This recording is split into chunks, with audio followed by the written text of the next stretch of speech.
Hello and welcome to Manchester Banter. We revisited the Ashton Arms in Ashton-under-Lyne to talk to Kieran McMahon.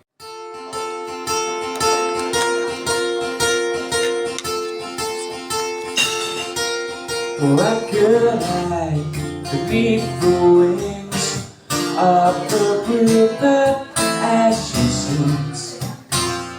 The 6 o'clock hour never rings. By your rings and our eyes was the sweetheart of my eyes. Shaving razors gold and she stings.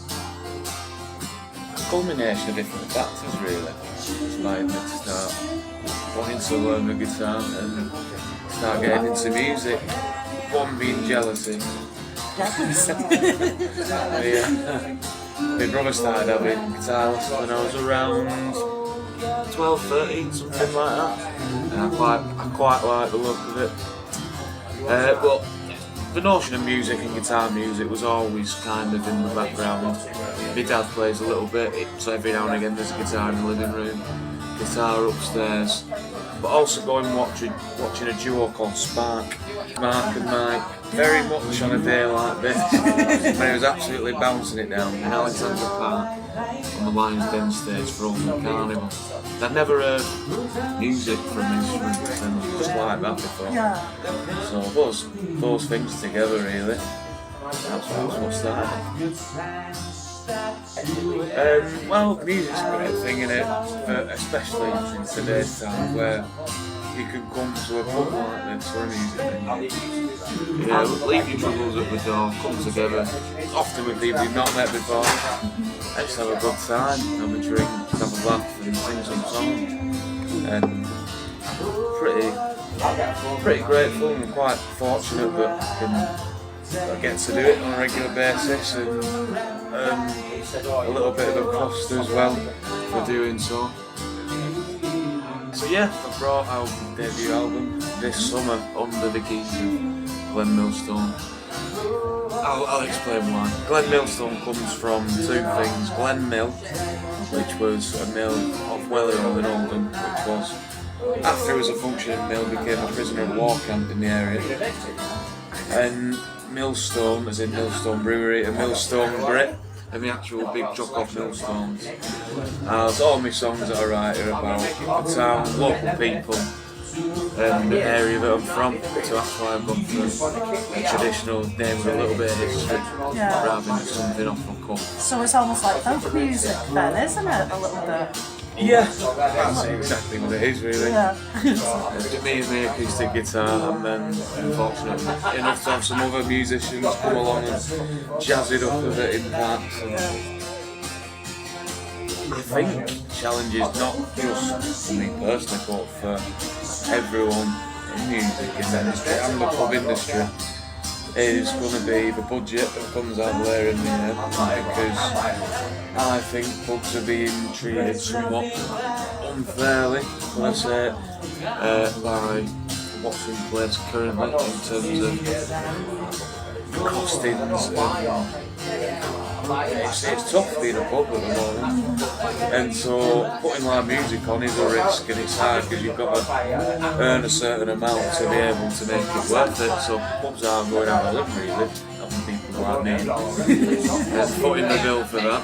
So it's a tough time. Grassroots music venues for people and bands doing their own original music, it's very hard at the moment, but there's still support there and people are still enjoying music, so like guitar music weren't in the mainstream when I started doing it, and it isn't now, so still lots of great music out there and lots of music lovers, and it's great to see yourself doing a bit of promotion and helping out as well.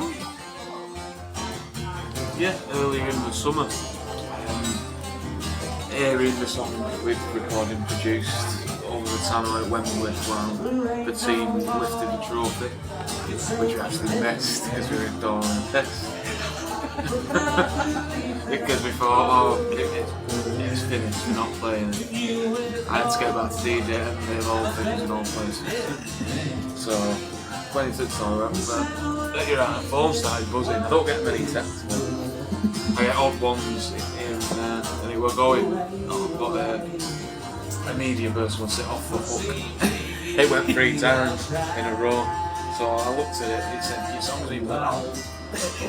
So I ran out, ran back through the archway, through the wrong archway into the bloody toilet, ran back out again, then ran outside, and we heard the last 3 seconds of the song. So your most memorable moment you missed? However, the following day, we played at the promotion party to a full stadium at Boundary Park, with a capacity of 13,500 people. That was pretty special. Kind of made up for your unfortunate pace. Just stick at it. It's not enjoying it. Like, if you get enjoyment from music in whatever capacity it is, whether it's whatever really, as long as you enjoy it, it doesn't matter for people. That's a positive, isn't it? But there is a great community of people, the musicians in the local area, who will give you a hand and will offer a bit of advice here and there, might even give you a lift for a gig and that kind of thing. So it's an amazing thing to get into. Yeah, amazing all community musicians, especially in the world, do it. I'll give a shout out to Mr. Mark Wyatt, local artist. He's done a piece of artwork on my debut single which brought out in March this year.